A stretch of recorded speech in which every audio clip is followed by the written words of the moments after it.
Millions raised from Muslim investors, accusations of discrimination and secret Sharia compliance, counters of Islamophobia and hate speech, and now evidence of a Ponzi scheme to cover incompetent planning. This is the story of Epic City and how Islamophobia unironically saved hundreds of Muslims from being cheated of their hard-earned savings.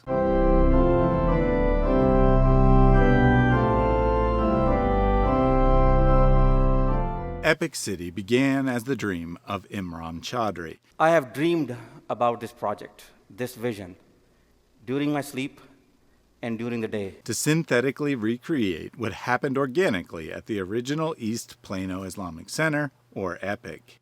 That is, a community centered around a mosque that would entice Muslims from all across America, and perhaps even the world, to pick up their lives and move to Texas.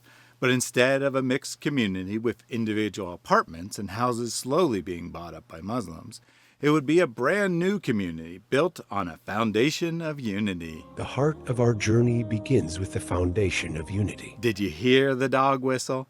To the Muslim, unity means unity of religion. That is Islam. The dream began to take hold April 7th of 2024. When plans were announced at the mosque. What is going to happen if we bring forth Epic 2.0, taking the best of Epic 1.0, and then purpose building an entire facility, an entire city, not just a subdivision, an entire massive plot of land, declared Epic resident scholar Yasser Qadi. This is going to be the opportunity of a game changer for the American da'wah scene. The audience was encouraged to go to the website and act quickly to secure their spot in Epic City. At the website, the prospective investor was greeted with a promise that Epic City was designed to be, quote, a thriving ecosystem that cultivates growth, fosters meaningful connection, and paves the way for prosperity. What a deal! Not only do I get a home, I get a path to prosperity. Take my money, please! Shut up and take my money! An investor's perspectives showed the plan. 402 acres of rural farmland would be converted to approximately 1,000 single-family homes, apartments, multiple parks, an Islamic school, commercial property, and of course, at the heart of it all, a beautiful mosque. Already there were signs of trouble. The topography of the land was ignored, and houses were drawn over dotted yellow lines. The dreamers who put it together didn't say, or probably even know, what the lines meant, but a review of FEMA maps show they represent floodplains for the nearby river. In the corner, next to the cheapest lots, there's a square that looks like a park, but is labeled with a cryptic WWTP. More on that in a minute. Reviewing the legal structure of the investment also raises questions. Since it would be illegal to sell plots of land one doesn't own, Epic structured the $80,000 minimum investment as a purchase of 1/500th share in a limited partnership. Partners would later get the right to buy a plot with their $80,000 applied towards the cost of the lot. They would not be allowed to sell their share for the foreseeable future, and all decision-making would be restricted to the sole general partner, a to-be-created for-profit entity, Community Capital Partners, or CCP. Yes, the organization that will own the land hasn't even been formed, or at least the document hasn't been updated, when the call for investment went out. CCP would have a 3-member board, all of whom just happened to be management of the existing Epic.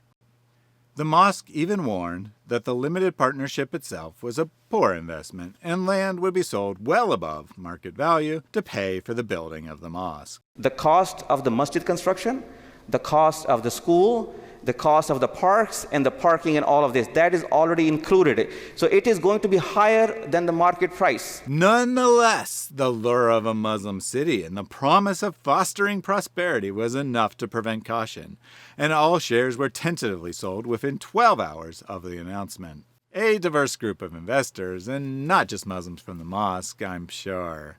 Optimism was high, and Epic expected not to just close on the land, but also have MUD approval by June.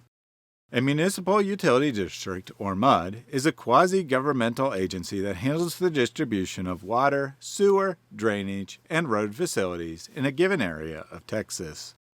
According to the plan, developed lots would be delivered in 2.5 to 3 years, with mosque and other facility construction well underway. The problem? The proposed site for Epic City has no running water, isn't easily accessible by existing roads, and isn't even governed by a MUD. Thus, a MUD would have to be formed before basic needs for 1,000 homes could even be imagined as possible, let alone obtained. All this would cost money and a lot of time unbudgeted for. Remember that WWTP square? It stands for Wastewater Treatment Plant. There is no indication of any money, timeline, or plan for building it, so apparently they expected the state to pay for it. But such is not the case in reality. Another cost unaccounted for. The months dragged on and closing was delayed. Finally, on September 27th, epic history was made and CCP officially took ownership of the land. A big celebration was held at the mosque with lots of fanfare to hype up participants. But little, if any, concrete information was given.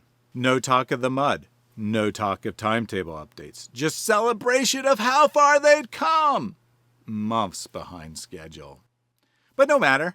The final payment on that $80,000 is due by the end of the year, so make sure you don't lose your place and get remaining funds in ASAP.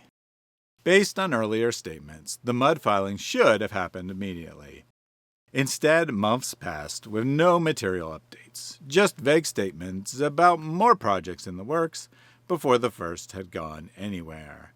No accountability, just shareholders left in the dark.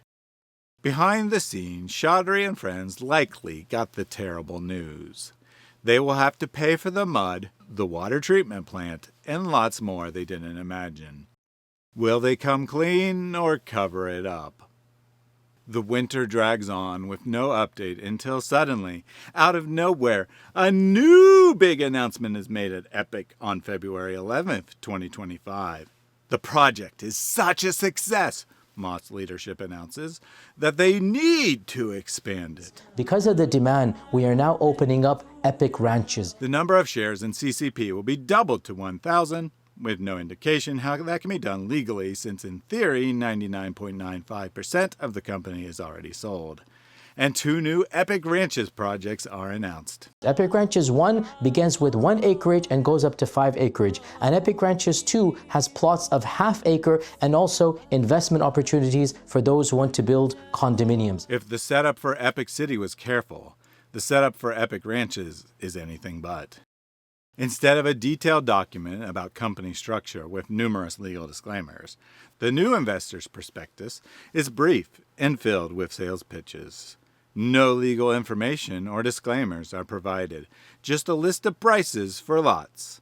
Lots which don't exist on land which hasn't been purchased. The next day, Yasser Qadhi takes to social media to brag about the project. His X post goes viral and attracts more than 1 million views before it's ultimately deleted. But it's too late. The cat is out of the bag. For close to a year, Epic City flew under the radar, attracting nothing more than some minor grumbling from the local, rural community who learned about the land sale and plans, not from Epic, but from local social media. Because of Qadhi's big mouth, Texas politicians would soon be weighing in. On February 24th, Texas Governor Greg Abbott comes out strongly against Epic City, saying, to be clear, Sharia law is not allowed in Texas. Muslim advocacy groups quickly respond with cries of Islamophobia. And to be fair, there was no indication, official or otherwise, that Epic City was planning to skirt the law and institute Sharia. Whatever you want to call it, the tweet opened the floodgates, and pretty soon it was clear there were real problems above and beyond any possible discrimination. State Attorney General Ken Paxton is asked to investigate, and on March 26 it is revealed that the original Epic has been conducting funerals without a license, and is ordered to stop. The next day, it is announced that the State Security Board is investigating Epic City for failure to comply with reporting requirements and violations of consumer protection laws. Around this time, the Epic Ranch's website disappears, replaced with an empty WordPress shell. On April 3rd, Epic releases an official statement disavowing the project, saying, quote, Epic Ranches is a private investment that is not affiliated with Epic Masjid or CCP. Strangely, no such disclosure was made at the website or in the mosque when the project was enthusiastically announced. It seems clear to me what happened. An imam had a dream. His friends at the mosque agreed, and they enthusiastically moved forward despite very little real estate experience between them. They got legal counsel and tried their best to do things right, but enthusiasm overran due diligence and the plan was doomed before it ever began. Eventually it became clear to insiders this was a much bigger project they had imagined, and the $40 million they had raised was not nearly enough to move forward. $17 million already went to buy the land, and the development would run into the hundreds of millions, far above the $23 million they had on hand. Instead of explaining to shareholders the struggles, they decided to take on more investors and use their funds to hopefully meet the promises already made. No one raised questions the first time, so no need to be careful this time. Just throw something together quickly and let the dollars flow in. Then Coddy blew it by creating a media storm, and the Ponzi plot was cooked. Documents released by the Texas Commission on Environmental Quality and statements by Epic themselves reveal the truth. Nothing has been done since the initial proposal. No plans have been submitted to the state. No permits have been sought. And Epic City is farther than ever from breaking ground, nearly a year into their 2.5-year schedule to complete land development. It seems quite likely that eventually Epic will have to give up, sell the land, and return the proceeds to its investors.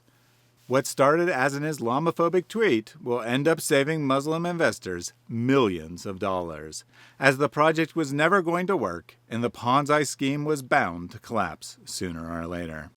But not so fast! Epic City has hired high-profile lawyer Dan Cogdell to save the day, and he has a brilliant plan. To learn more, click here.